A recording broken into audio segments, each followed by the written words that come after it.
If you are finding it hard to find resources to learn Croatian, then here is a website for you.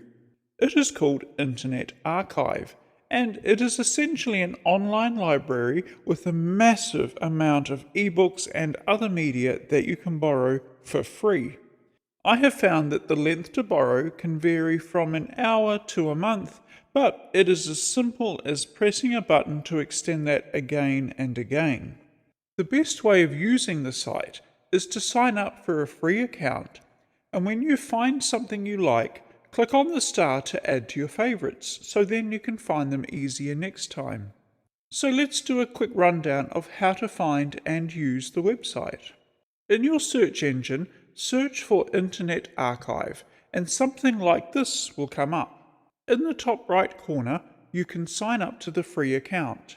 Once you have done that, you will be mostly using this section here for searching. Let's look for a Croatian dictionary. So we'll type that in there and see what comes up. Here is a snapshot of a few of them.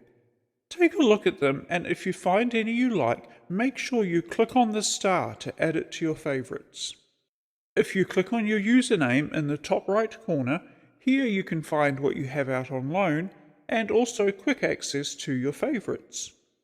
So take a look and see what else you can find. It really is a great resource for so many subjects. So what websites have you found useful? Why not share them in the comments below?